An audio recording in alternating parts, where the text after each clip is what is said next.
Trading മീഡിയയുടെ pre market അനാലിസിസിലേക്ക് സ്വാഗതം. Global market നമ്മൾ നോക്കുന്നില്ല, കാരണം ഗ്ലോബൽ മാർക്കറ്റ് എന്ന് പറയുന്നത് ഇപ്പം വീഡിയോ ഞാൻ റെക്കോർഡ് ചെയ്യുന്നത് ദീപാവലിയുടെ അന്ന് ചൊവ്വാഴ്ച രാത്രിയാണ് ഞാൻ വീഡിയോ റെക്കോർഡ് ചെയ്യുന്നത്. അപ്പം ഇപ്പോഴത്തെ ഇതെന്ന് പറയുന്നത് ഡൗ ജോൺസ് പോസിറ്റീവായിട്ട് ട്രേഡ് ചെയ്യുന്നു, ഗിഫ്റ്റ് നിഫ്റ്റി നെഗറ്റീവായിട്ടാണ് ഇന്ന് ദീപാവലിയായിട്ട് ബന്ധപ്പെട്ട് ക്ലോസ് ചെയ്തിരിക്കുന്നത് മുഹൂർത്ത ട്രേഡിങ്ങിന്. ഇനി നമുക്ക് US മാർക്കറ്റ് ബുധനാഴ്ച ഓപ്പണിംഗ് ആണ്. നമുക്കിനി വ്യാഴാഴ്ചയെ മാർക്കറ്റ് ഓപ്പൺ ചെയ്യത്തുള്ളൂ. അപ്പോൾ ബുധനാഴ്ചത്തെ US മാർക്കറ്റിൻ്റെ ഇതുപോലെ ആയിരിക്കും. വ്യാഴാഴ്ച നമുക്ക് മാർക്കറ്റ് ഓപ്പൺ ചെയ്യുക. അതുകൊണ്ട് ഗ്ലോബൽ മാർക്കറ്റ് നോക്കിയിട്ട് ഒരു ഡയറക്ഷൻ പറയുന്നില്ല. നമുക്ക് ആദ്യം ഡേ ക്യാൻഡിലോട്ട് പോകാം. ഡേ ക്യാൻഡിൽ ദീപാവലിയായിട്ട് ഇന്നലെ നമുക്ക് മുഹൂർത്ത ട്രേഡിംഗ് ഉണ്ടായിട്ട് ഇൻവെസ്റ്റ്മെൻറ്റിനേക്കാളും കൂടുതൽ നമുക്ക് അവിടെ നിന്ന് ഒരു സെല്ലിംഗ് പ്രഷർ മാർക്കറ്റിൽ ഉണ്ടായിട്ടുണ്ട്. ഇവിടെ രണ്ട് ക്യാൻഡിലും കഴിഞ്ഞ തിങ്കളാഴ്ചത്തെ ക്യാൻഡിൽ നോക്കുകയാണെന്നുണ്ടെങ്കിലും വിക്ക് വന്നിട്ടുണ്ട്, സ്ട്രോങ് സെല്ലിംഗ് ടോപ്പ് എന്ന് വന്നിട്ടുണ്ട്. മുഹൂർത്ത ട്രേഡിങ്ങിന് ദീപാവലിക്കും മാർക്കറ്റ് ഓപ്പൺ ചെയ്തിട്ടും നമുക്ക് നേരെ താഴോട്ടാണ് ക്ലോസിംഗ് വന്നിരിക്കുന്നത്. മാർക്കറ്റ് അവിടെ ഒരു സ്ട്രോങ് സെല്ലിംഗ് പ്രഷർ വരുന്നുണ്ട്. പക്ഷെ നമുക്ക് ഈ ഒരു ട്രെൻഡ് ലൈൻ കൃത്യമായിട്ട് നമുക്ക് അവിടെ നിന്ന് ബ്രേക്കൗട്ട് കിട്ടി മുകളിലോട്ട് പോയിട്ടുണ്ട്.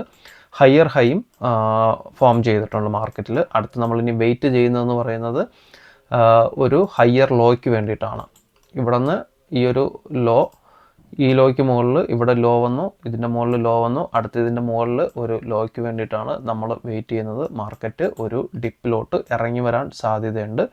പക്ഷേ ഹയർ ടൈം ഫ്രെയിമിൽ നമുക്ക് ഇവിടെ നിന്ന് നോക്കുകയാണെന്നുണ്ടെങ്കിൽ, വീക്കിലി നോക്കുകയാണെന്നുണ്ടെങ്കിൽ നമുക്കവിടെ ഒരു ഹയർ ഹൈ വന്നിട്ടുണ്ട്. അടുത്ത് നമുക്ക് കൃത്യമായിട്ട് റെസിസ്റ്റൻസ് വരുന്നത് ഈ ഒരു സോണ് നേരത്തെ കഴിഞ്ഞ പ്രീ മാർക്കറ്റിൽ പറഞ്ഞിട്ടുണ്ടായിരുന്നതാണ്. ഇവിടെ ഒരു സപ്ലൈ സോൺ ഉള്ളത് ഓൾറെഡി അത് PS'd ആയിട്ടുണ്ട്. ഓൾറെഡി ഇതിൻ്റെ മുകളിൽ പോയിട്ടാണ് മാർക്കറ്റ് ഇന്നലെയും മെനഞ്ഞാന്നൊക്കെ തിങ്കളും ചൊവ്വയും മാർക്കറ്റ് അതിന് മുകളിൽ PS'd ആയിട്ടാണ് വന്നിട്ടുള്ളത്. അപ്പോൾ ഇത് വയലേറ്റഡ് ആകാനുള്ള സാധ്യത വളരെ കൂടുതലാണ്. ഇതിൻ്റെ മുകളിലോട്ട് മാർക്കറ്റ് എപ്പോൾ വേണമെങ്കിലും കയറിപ്പോകാം. ഓൾറെഡി ഇവിടെ പെൻഡിങ് ഓർഡേഴ്സ് ഇല്ല ഹയർ ടൈം ഫ്രെയിമിൽ. അപ്പോൾ അടുത്ത് നമുക്കൊരു റെസിസ്റ്റൻസ് വരുന്നതെന്ന് പറയുന്നത് ഓൾ ടൈം ഹൈ ആയിട്ടുള്ള ഈ ഒരു ബേസ് ക്യാൻഡിലാണ്. ഇവിടെ ഒരു സെല്ലിംഗ് പ്രഷർ വരാൻ സാധ്യത ഉള്ളതിന് നമുക്ക്. അപ്പോൾ എപ്പോൾ വേണമെങ്കിലും ഇവിടെ നിന്നൊരു ഡിപ്പിലോട്ട് മാർക്കറ്റ് ഇറങ്ങി വരാം. അല്ലാന്നുണ്ടെങ്കിൽ മുകളിൽ കയറുന്ന സമയത്ത് ഈ ഒരു ഏരിയയിലും റെസിസ്റ്റൻസ് വരാം. അപ്പോൾ താഴോട്ട് ഇറങ്ങി വരികയാണെന്നുണ്ടെങ്കിൽ മാർക്കറ്റ് ഇവിടെ നിന്ന് കുത്തനെ അങ്ങ് കയറിയതാണ്. ഈ ഒരു ഏരിയയിൽ നിന്ന് മാർക്കറ്റ് കുത്തനെ അങ്ങ് കയറിപ്പോയതാണ്. ഇവിടെ എനിക്ക് തോന്നുന്നു ഇവിടെ നിന്ന് ഇതിൻ്റെ ഈ ഒരു ലെവൽ നോക്കിയാൽ ഇവിടെ നിന്ന് മാർക്കറ്റ് കുത്തനെ കയറിപ്പോയതാണ്. പോയതുപോലെ തന്നെ അവിടെ നിന്ന് താഴോട്ട് ഇറങ്ങി വന്നു. അപ്പോൾ ഇങ്ങനെ ഈ ഒരു 2-3 ബേസ്, ഈ ഒരു ഗ്രീൻ ക്യാൻഡിൽ എന്ന് പറയുന്നത് ഒരു ഇതുമില്ലാണ്ട് അങ്ങ് കയറിപ്പോയതാണ്. അപ്പോൾ പോയതുപോലെ തന്നെ മാർക്കറ്റ് ഒരു റിവേഴ്സ് താഴോട്ട് വരാനുള്ള സാധ്യത വരും ദിവസങ്ങളിൽ ഉണ്ട്. ഇവിടെ നിന്നൊരു സെല്ലിംഗ് പ്രഷർ അനുഭവപ്പെട്ട് തുടങ്ങിയതിൻ്റെ തെളിവാണ് ഈ 2 ബേസ് ക്യാൻഡിൽ. അവിടെ മാർക്കറ്റ് ഒന്ന് പതുങ്ങി തുടങ്ങി. അപ്പോൾ മാർക്കറ്റ് താഴെ വരാനുള്ളതിൻ്റെ സൂചനകൾ ഇവിടെയുണ്ട്. പ്രത്യേകിച്ച് 26,000-ലാണ് മാർക്കറ്റ് നിൽക്കുന്നത്. 26,000-ൽ നിന്ന് ചിലപ്പോൾ ഒരു റീട്രേസ്മെൻറ്റിന് താഴോട്ട് ഇറങ്ങി വരാൻ സാധ്യത വളരെ കൂടുതലാണ്. ഇറങ്ങി വന്നാൽ തന്നെയും ഞാൻ പ്രതീക്ഷിക്കുന്ന ഒരു ലെവലെന്ന് പറയുന്നത്, ആരും എന്നെ ചീത്ത വിളിക്കില്ല, മാർക്കറ്റ് താഴോട്ട് ഇറങ്ങി വരും എന്ന് പറയുന്നതുകൊണ്ട് ഞാൻ ഈ ഒരു ലോ ടു ഈ ഒരു ഹൈ മാർക്ക് ചെയ്ത് വയ്ക്കുകയാണ് തൽക്കാലത്തേക്ക്. ഇതിവിടെ കിടന്നോട്ടെ. ഈ ഒരു ലെവലാണ് ഞാൻ എക്സ്പെക്റ്റ് ചെയ്യുന്നത്. മാർക്കറ്റ് അടുത്ത് താഴോട്ട് ഇറങ്ങി വരികയും ഈ ഒരു ട്രെൻഡ് ലൈനിൽ മാർക്കറ്റ് സപ്പോർട്ട് എടുക്കുകയും ചെയ്തു കഴിഞ്ഞാൽ ഇത് രണ്ടും കൂടെ വരുന്ന ഒരു ഏരിയ എന്ന് പറയുന്നത് ഇവിടെ എവിടെയെങ്കിലും ആയിരിക്കും. ഒരു ഫേക്ക് ബ്രേക്കൗട്ട് താഴോട്ട് തരികയാണെന്നുണ്ടെങ്കിലും ഈ ഒരു ട്രെൻഡ് ലൈൻ സപ്പോർട്ട് എടുത്താൽ ഇവിടെ നിന്ന് തിരിച്ച് കയറി ഓൾ ടൈം ഹൈ ക്രിയേറ്റ് ചെയ്യാൻ സാധ്യതയുണ്ട്. അടുത്ത് എന്തായാലും ഓൾ ടൈം ഹൈ ക്രിയേറ്റ് ചെയ്യുന്നതിന് മുന്നേ മാർക്കറ്റ് എന്തായാലും ഒരു ഡിപ്പിലോട്ട് ഇറങ്ങി വരാനുള്ള സാധ്യത ഉണ്ട് എന്നാണ് എനിക്ക് മനസ്സിലാകുന്നത്. ഏകദേശം ഈ ലെവൽ വരുന്നതെന്ന് പറയുന്നത് 25,116 തൊട്ട് 25,272 വരേക്കാണ് ഈ ഒരു ലെവൽ വരുന്നത്.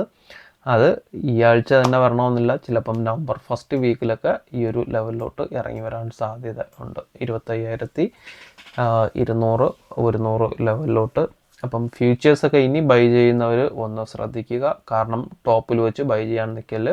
ടോപ്പിൽ വെച്ച് സെല്ലിങ്ങും താഴെ വെച്ച് ഡിപ്പിലോട്ട് വരുന്ന സമയത്ത് ബൈ ചെയ്യാനും ശ്രമിക്കുക.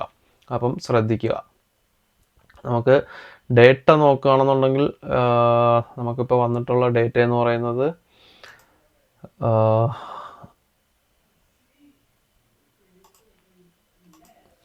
ഇപ്പോൾ വന്നിട്ടുള്ള ഡേറ്റ എന്ന് പറയുന്നത് ഇന്നലത്തെ മുഹൂർത്ത ട്രേഡിങ്ങിൻ്റെ ഡേറ്റയാണ്. സ്റ്റോക്ക് FIS കുറേ നാളുകൾക്ക് ശേഷം FISും DISും ഓപ്പോസിറ്റ് വന്നിരിക്കുകയാണ്. FIS ബൈയിങ്ങിലോട്ട് പോയിട്ടുണ്ട്. 97 കോടിക്ക് FIS സ്റ്റോക്ക് ബൈ ചെയ്തു. DIS 607 കോടിക്ക് സ്റ്റോക്ക് വിറ്റിട്ടുണ്ട്. അതാണൊരു സെല്ലിംഗ് പ്രഷർ മാർക്കറ്റിൽ ഉണ്ടായിരുന്നത്. ബാക്കി ഡേറ്റാസ് നോക്കുന്നില്ല. നമുക്ക് പ്രധാനപ്പെട്ട ലെവൽസ് നോക്കാം. മാർക്കറ്റ് ഈ ഒരു ഏരിയ നോക്കുകയാണെന്നുണ്ടെങ്കിൽ ഇവിടെ ഏകദേശം ഈ ഒരു ഏരിയ ഫുള്ള് മാർക്കറ്റ് കൺസോളിഡേറ്റ് ചെയ്യുകയാണ്. കഴിഞ്ഞ 2 ദിവസവും നമുക്ക് മുഹൂർത്ത ട്രേഡിങ്ങിനും 20-ാം തീയതിയും മാർക്കറ്റ് ഈ ഒരു ഏരിയയിൽ കൺസോളിഡേറ്റ് ചെയ്തിട്ടുണ്ട്. അപ്പോൾ നമുക്ക് വ്യാഴാഴ്ചത്തെ ഏറ്റവും പ്രധാനപ്പെട്ട ലെവൽസ് വരുന്നതെന്ന് പറയുന്നത് താഴോട്ട് 25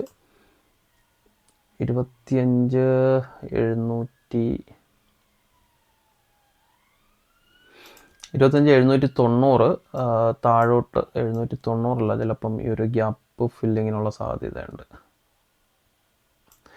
25,780 15 മിനിറ്റിൽ താഴോട്ട് ബ്രേക്കൗട്ട് കിട്ടുകയാണെങ്കിൽ മാത്രം താഴോട്ട് എൻട്രി നോക്കാം. ഈ ഒരു ലെവൽ, കാരണം ഈ ഒരു ലെവൽ താഴോട്ട് വരുന്ന സമയത്ത് ഇത് നേരത്തെ സ്ട്രോങ് റെസിസ്റ്റൻസ് ആയിരുന്നത് കൊണ്ട് തന്നെ അടുത്ത് സപ്പോർട്ടായിട്ട് ആക്ട് ചെയ്യാൻ സാധ്യതയുണ്ട്. താഴോട്ട് 15 മിനിറ്റിൽ താഴോട്ട് ബ്രേക്കൗട്ട് കിട്ടുകയാണെങ്കിൽ താഴോട്ട് എൻട്രി എടുക്കാം. 25 ഈ ഒരു ബേസ് ക്യാൻഡിൽ 25,700 ടാർഗറ്റ് വയ്ക്കാം. താഴോട്ട് 780 താഴോട്ട് 15 മിനിറ്റ് താഴോട്ട് ബ്രേക്കൗട്ട് കിട്ടിയാൽ താഴോട്ട് എൻട്രി നോക്കാം 700 വരയ്ക്കും. ഇത് ബ്രേക്കൗട്ട് കിട്ടുകയാണെങ്കിൽ പിന്നെ വരുന്നതെന്ന് പറയുന്നത്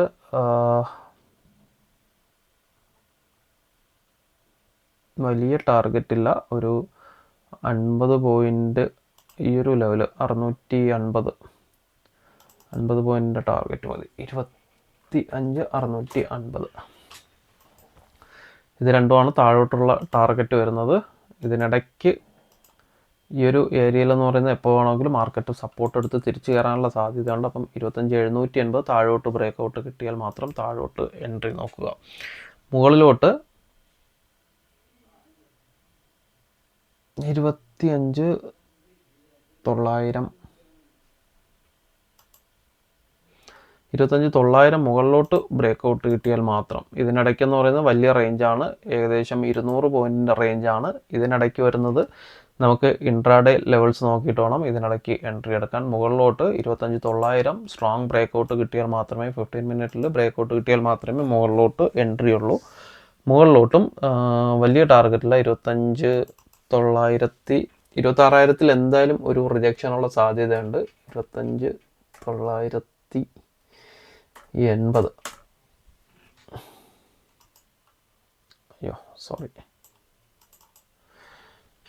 25,980 മുകളിലത്തെ ടാർഗറ്റ് വരുന്നത്. 15 മിനിറ്റിൽ ഇത് മുകളിലോട്ട് ബ്രേക്കൗട്ട് കിട്ടുകയാണെങ്കിൽ 25,980 നോക്കാം. അപ്പോൾ ഇതാണ് മെയിനായിട്ട് വരുന്ന സപ്പോർട്ടും റെസിസ്റ്റൻസും. ബാക്കി ഈ ഒരു ഏരിയയിൽ വരുന്ന ലെവൽസ് നമ്മുടെ ഇൻട്രാഡേ ലെവൽസ് നോക്കിയിട്ട് ട്രേഡ് ചെയ്യുക. ബാക്കിയൊക്കെ ഇതിൻ്റെ 15 മിനിറ്റിൻ്റെ ബ്രേക്കൗട്ട് നോക്കിയിട്ട് ട്രേഡ് ചെയ്താൽ മതി. ചാർട്ടും വരച്ചിട്ടില്ല. മാർക്കറ്റിൽ അടുത്തൊരു റിവേഴ്സ് വരാൻ സാധ്യത ഉണ്ട് എന്ന് പറയുന്നത് ലോവർ ടൈം ഫ്രെയിമിൽ നോക്കുകയാണെന്നുണ്ടെങ്കിൽ ഈ ഒരു ഏരിയ ഇവിടെ നിന്ന് മാർക്കറ്റ് ഒന്ന് കൺസോളിഡേറ്റ് ചെയ്തു. മാർക്കറ്റ് ഇവിടെ നിന്ന് ഇറങ്ങി വന്നതിന് ശേഷം ഈ ഒരു ഏരിയയിൽ മാർക്കറ്റ് കൺസോളിഡേറ്റ് ചെയ്തു. ഇവിടെ നിന്ന് പിന്നെ ചെറിയൊരു റാലി നടത്തി അടുത്ത് ഇവിടെ ഒന്ന് കൺസോളിഡേറ്റ് ചെയ്തു. അത് കഴിഞ്ഞിട്ട് മാർക്കറ്റ് വീണ്ടും ഇവിടെ നിന്ന് ചെറിയൊരു റാലി നടത്തി ഈ ഒരു ഏരിയയിൽ മാർക്കറ്റ് കൺസോളിഡേറ്റ് ചെയ്യാൻ സാധ്യത വളരെ കൂടുതലാണ്. മാർക്കറ്റ് വീണ്ടും താഴോട്ട് ഇറങ്ങി വരികയോ അല്ലെങ്കിൽ ഇവിടെ ഒരു കൺസോൾട്ടേഷൻ നടന്നതിന് ശേഷം മാർക്കറ്റ് മുകളിലോട്ട് പോവുകയോ ചെയ്യും. അല്ല എന്നുണ്ടെങ്കിൽ മാർക്കറ്റ് ഇവിടെ നിന്ന് താഴോട്ട് ഇറങ്ങി വരാനുള്ള സാധ്യതയുണ്ട്. വരും ദിവസങ്ങളിൽ ഈ ഒരു റേഞ്ചിൽ 26,000-ന് താഴെ മാർക്കറ്റ് കൺസോൾട്ടേറ്റ് ചെയ്യാനുള്ള സാധ്യത വളരെ കൂടുതലാണ്. ഞാൻ ഇൻട്രാഡേ ലെവൽസ് വരച്ചിട്ടില്ല, കാരണം നമുക്ക് പിവറ്റ് നോക്കുകയാണെന്നുണ്ടെങ്കിൽ നമ്മുടെ ഇൻഡിക്കേറ്ററിൽ കൃത്യമായിട്ട് നമുക്ക് ഇന്നലെ മുഹൂർത്ത ട്രേഡിംഗ് ആയതുകൊണ്ട് കൃത്യമായിട്ട് അതിൻ്റെ ഒരു ലെവൽസ് കിട്ടിയിട്ടില്ല. അതുകൊണ്ടാണ് ലെവൽസ് വരയ്ക്കാത്തത്.